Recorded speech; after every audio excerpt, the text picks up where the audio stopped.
Welcome to Sociology lecture series, and today we will study a very important and the basic topic of sociology that is very important uh, in exams as well. This question can come in the competitive exams such as PMS, IAS, CSS, judiciary exams, and also a question on culture is always there in the final exams, midterm examinations. So the recording of this lecture you will find on YouTube. Basit Khan Safi is my YouTube channel. Uh, so what do we mean by culture? Culture is basically derived from the Latin word cultura. Cultura actually means to grow or cultivate. Literally, culture means to groom someone, to grow something. So it means to cultivate some learning, some new things. So culture is exactly that. It is learning. It is social learning. However, in general language, in day-to-day conversation, culture is often used to denote a traditional dress. Every country has their traditional dress, such as Bavarian dress, Russian dress, uh, Scottish costumes, pipes, etc., or Chinese silk dress. Cuisine, such as Italian foods, Turkish foods, Chinese foods, and as well as ancient customs like the Persian New Year, Nowruz festival, Chinese New Year, or we often say that our mother tongue is our culture or our folk dance, our religion, dress, food. Uh, but in sociology, culture has a broader meaning. These are some Latin people, and this is their culture. This was found in Pompeii, this painting. And in this painting, you can see people from different cultures. So here you can see a glimpse of Pashtun culture. A Kabab is basically a Turkic beef recipe, and this is the tomb of the famous Pashto Sufi poet Rahman Baba. This is traditional Pashtun dress, and this is a musical instrument which is just like a guitar, but it's called Rubab. So the sociological or anthropological, or we can say the scientific definition of culture is simply, very simply put, it is the human environment, the human created environment or the human made part of the environment. Often we use man made environment, but it is kind of a little bit sexist. So we use human made part of the environment, which is socially learned, socially shared, and socially transmitted.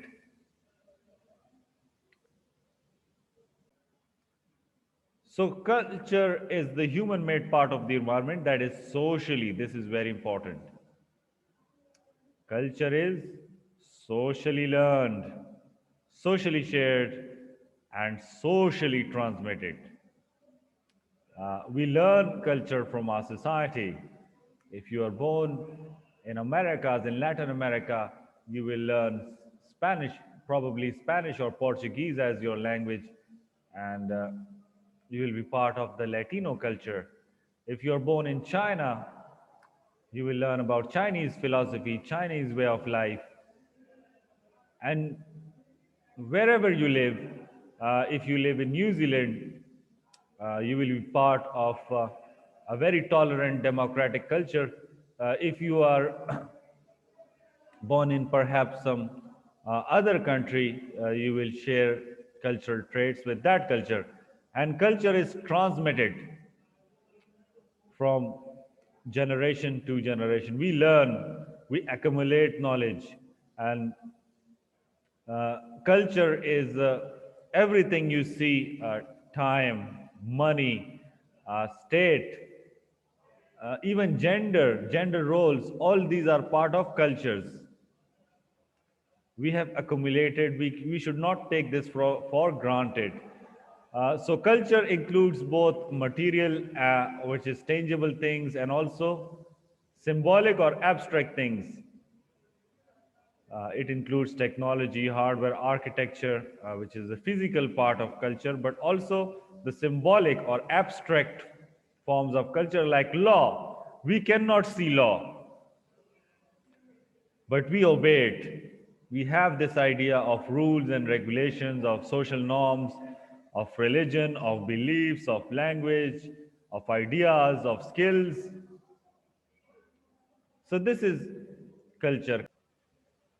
So, culture makes us civilized citizen instead of a brute animal. It is what makes us humans. Only we humans have the ability to cooperate on such a massive scale. So, that's what makes us humans.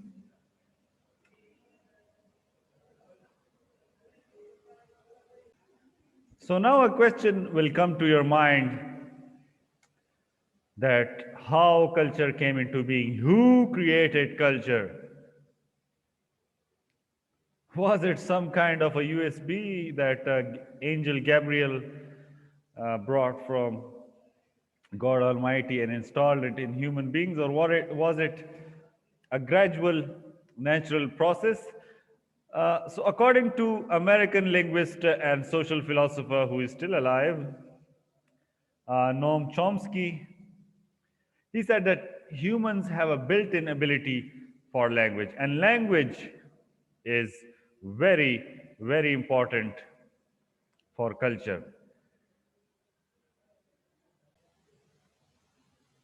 So, some of the factors which were responsible for the development of culture in human beings, first of all, their natural ability for language. That was very important. The second point is controlling fire. When Homo sapiens or the modern human species started to control fire, they could eat more in less time, which provided them more energy. More energy meant bigger brains. And it also meant protection from wild animals. It was also a gathering place in the evenings for humans to socialize and communicate with each other. So humans became more social due to fire. So fire is a good thing, I suppose. And then uh, their free hands were utilized by the human beings because they had bipedal movement. So they used their free hands to develop stone tools, and then Bronze Age, and then Iron Age, and then the modern Industrial Revolution, and now the age of information technology. And also the lack of body hair meant that humans had more stamina. They could outrun uh, the other animals and hunted them like prey. Then they also domesticated animals such as horses, cats, dogs, cows, buffaloes, sheep, and camels for their complex tasks such as doing battle, building something, or even destroying something, for trading, and also when humans invented agriculture, so it allowed them to settle down, create villages, cities, and empires. Religion made a large group of human beings as brothers and sisters. For example, a Muslim living in Morocco and a Muslim living in Indonesia, they are brothers. They cooperate with each other. They go to the Kaaba. They go to the Hajj pilgrimage. Similarly, a socialist in Latin America will cooperate and understand a socialist in China. Similarly, trade, philosophy, and science also created some great leaps for humanity. So these were some important factors that developed the human culture.